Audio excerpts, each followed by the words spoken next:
Hey guys, LightCrusaderz here, owner and CEO of Team LC. Most of you know me for my Jayce, so here I come with another guide. If you haven't watched my first guide, make sure to go check it out. I explain general information and combos. Whereas in this video, I will be covering updated Jayce information and getting more in-depth about gameplay. The meta in the top lane is full of tank champions such as Malphite and Mundo, since armor bonus is so good nowadays, Grasp of the Undying's efficiency, the several full AD comps due to Thunderlords and picks such as Quinn, Kindred, and Graves rising out of the bottom lane. Knowing all that, Jayce is relatively weak in this meta since tanks are his worst enemies.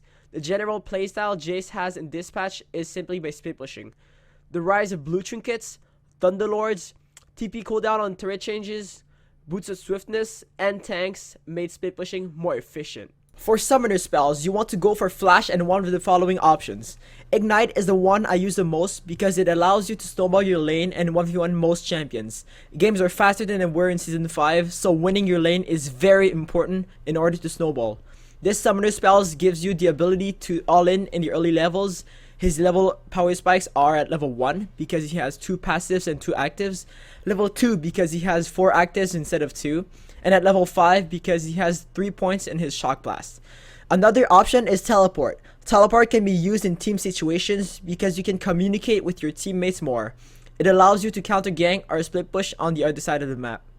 The other two options are cleanse and exhaust. You should only go exhaust when the opponent is a burst type champion because it removes a lot from Ignite's usefulness. Cleanse might be an option if they're very CC oriented, but this will make you automatically behind your opponent. Make sure to only take it when it's necessary. Remember, you can still go for QSS. I'll explain it in the build section. From level 1 to level 4, you want to go QE/QW. Some people go for QW/QE because the gate costs a lot of mana for a little bit of damage. I don't agree with that path because E gives you more utility than W does in the early stages. You have way more kill potential by having Q and E at level 2 than having Q and W. Going for QW is not going to help you push faster, and it will not help you kill the opponent faster than QE does. You want to max Q first, W second, and E third. Maxing Shock Blast is logical. You want to have as much damage as possible while making the enemies fear you. The reason why I max W second instead of E is because it gives you the potential to trade more effectively, especially since you have the early game damage for that. It also helps you wave clear very easily and helps you destroy turrets at a fast rate. Maxing E will not increase your gate cooldown, so I don't see why you would max it second. Your melee E is used as a utility and not as a damage tool. Yeah, you can, but that's not its purpose. Talking about Masteries, you have 3 choices. The first one being the 12-18-0 page, going for Precision and Thunderlords. This page is best in the laning phase and helps you snowball your lead. This is my favorite one out of them both. It includes sustain and early game dominance due to Thunderlords, Precision, and the Biscuits opposed to Assassin.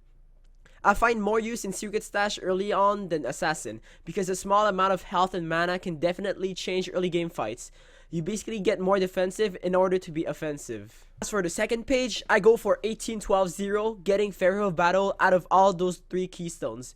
You don't want to go for Warlords because you don't benefit from attack speed that much and you don't have a high amount of critical strike chances. The reason why I don't go for Deathfire Touch is because it does DPS damage.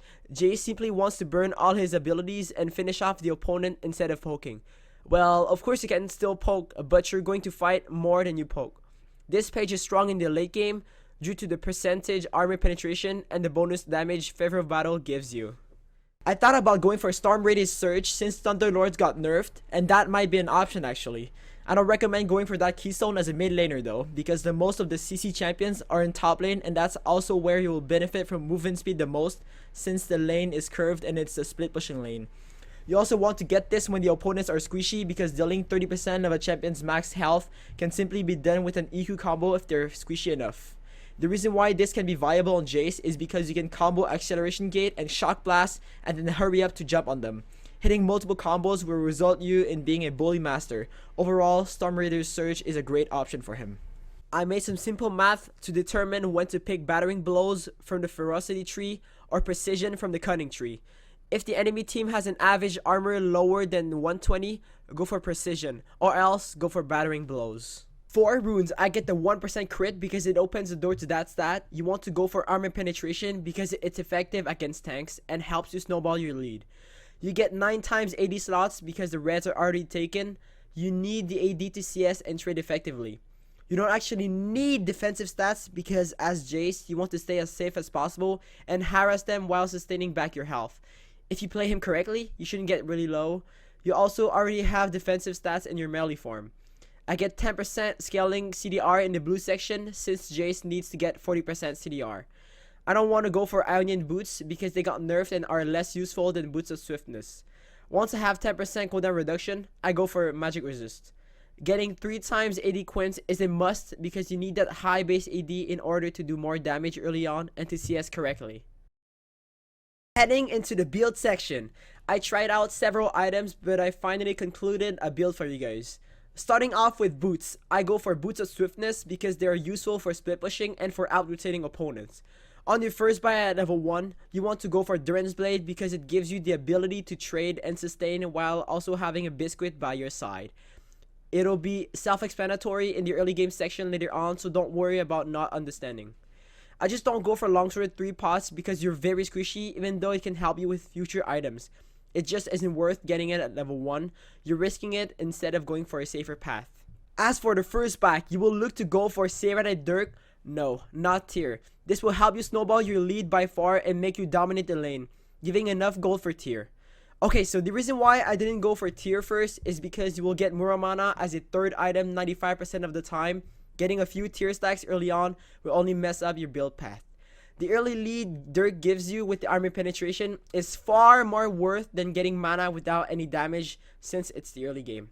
You need to make sure to get offensive items before going for more passive items, especially as a fighter.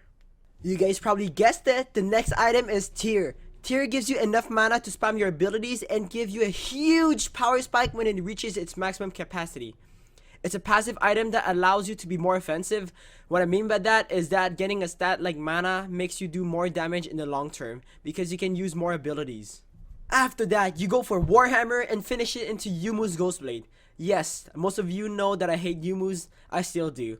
But the raw stats it gives you are phenomenal in this patch, giving you cooldown reduction, 65 AD, which is comparable to other core AD items. The armor penetration really helps you poking down enemies, snowball your lead, and kill tanks until they reach their final form. You then proceed to Essence Sphere because it gives you high AD once again, critical strike, and cooldown reduction. It also synergizes well with the next item, Infinity Edge. Infinity Edge itself is not worth getting, but the ER-IE combo is something to not mess with. Those two items combined give you 20% cooldown reduction and 40% crit and a lot of AD. The rest of the build is situational since you already have 40% cooldown reduction and all the stats you need. You can go for Maw when they're AP heavy, which is probably not gonna happen in this meta anyway. Bloodthirster is a choice when you want to maintain high health while fighting and having a little bit of tankiness. Last Whisper is situational since the nerf because it's bonus armor penetration now. I've calculated that to make this worth getting, your opponent has to have 72 bonus armor. Only buy it against extremely tanky enemies. Mercurial Scimitar is another huge option for Jayce. More and more AD, why not? The QSS proc is also very good for Jayce because he's weak against crowd control. For more straightforward defensive items, I would recommend going for Sterix Gauge or Deadman's Plate. Note that the build path can change accordingly to your matches, but this should apply most of the time. Best matchup. I know you guys like this section, that's why I included it in this guide. Note that I'm not going to describe every single matchup because the video will get insanely long and boring. If you have any questions, ask me in the comments below. Don't worry, I read them all. Jayce is very strong against skill shot based champions such as Illaoi, Xerath, and many more. The reason why he's good against them is because Boots of Swiftness plus Acceleration Gate plus Jayce's passive make him move really fast. Jayce is also incredibly strong against immobile champions such as Vladimir and Gangplank because he can harass them infinitely. His best matchups in the top lane are Vladimir, Poppy, Darius, Illaoi, and Gangplank. Worst matchup. Jayce is weak against several gap closing champions such as Renekton, Aurelia, and Fiora. He's also very weak against tank champions such as Shen, Mundo, and Malphite because he's not able to kill them in any way unless they're playing dumb. They also have tons of CC which weakens Jayce's ability to do damage. His worst counters are Quinn, Malphite, Pantheon, and Irelia. As you can see, most top lane champions are incredibly good against Jayce, whereas in mid, he doesn't have that many counters, which leads us to our next topic, top or mid. I honestly prefer top lane because he can split push a ton. That's his most reliable strategy, especially since he's one of the best split pushers in the game, if not the best. The ability to move fast, destroy turrets in a matter of seconds, and having the potential to 1v1 almost every champion make him a great split pusher. Top lane is all about psychology, snowballing, and dominating solo. Jayce excels at all of them.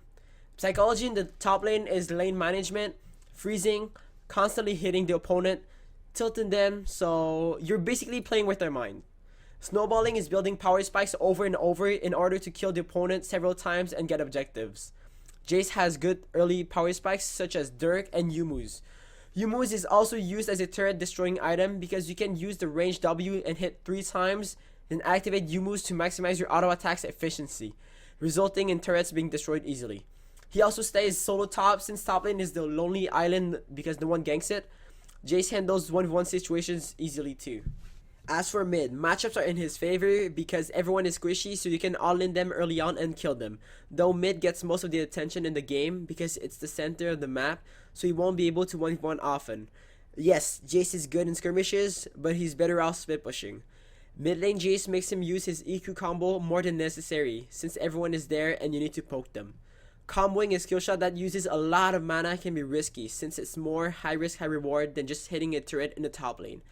In mid, you won't be able to split push that far anyway. Once you get your first turret, the second turret will be extremely hard to take down since there will be rotations from the enemy to protect it. Whereas in the top lane, people pretty much forget about you, resulting in several turrets taken. So, when do you pick Jayce? You want to pick him when you're in a sieging comp, poking comp, disengage comp, or a split pushing comp. Jayce is very versatile and can pretty much fit in almost every team there is. Against bruises and tanks, you have to let him play dumbly and hit the minions. You don't want to draw aggro from them. Your goal is to freeze right before the turret range. You can freeze by keeping 5 ranged enemy minions alive. That is where your Biscuit and Durin's Blade help you the most. You have to keep your champion as healthy as possible too. This will not only tilt the opponent and make him regret, but it will also guarantee you a gold lead in the early levels. Make sure to stand on the minions so he'll be too scared to approach. Once he approaches, make sure to hit him as much as possible. Sometimes it's worth losing a few minions in order to hit him, because he'll lose way more than you do. Against carries, you have to play the lane regularly, but always keep extra minions with you and always keep a ward in the river. Each one of you can snowball easily, so the first one to make a mistake is going to lose it all. Make sure to play it smart, analyze the opponent's movements, and see how he reacts whenever you hit them. Once you've analyzed them, you can calculate your all-ins and try to kill them. Once you've got a lead on them, freeze it and do the same thing as mentioned in the bruises and tanks section. If you lost the lane, call your journaler or start roaming and getting objectives. Your goal in the mid game is to either split push as a top laner and constantly apply pressure on the lanes, or start grouping with your team depending on your team comp. In solo queue, I'd recommend you just keep split pushing because everyone are dumb monkeys. Make sure to guide your allies with pings to call out stuff. Keep track of the minimap and always expect the unexpected. I tend to always overextend, so make sure to ward and ask your team to assist you with the warding process. In the late game, you want to keep all 3 lanes pushed at all time and ward as much as you can so you get vision on the enemy team. Stay with your team and make sure that you don't go too ham in team fights. You need to stay in the back and hit the closest targets as much as you can. Once they're low, you can go all in, but beware for their pillars. In conclusion, Jayce is a very fun champion to play. He's a hard champion to pick up and even harder one to master, so don't give up. You'll definitely need a lot of games to finally shine with him. Just make sure to stay motivated. If you have any questions, ask me anywhere on social media. I always check my messages. If you haven't yet, make sure to go check Team LC's content. It's my organization since January 6th. Thank you guys so much for watching, and I'll see you in the next video. Peace!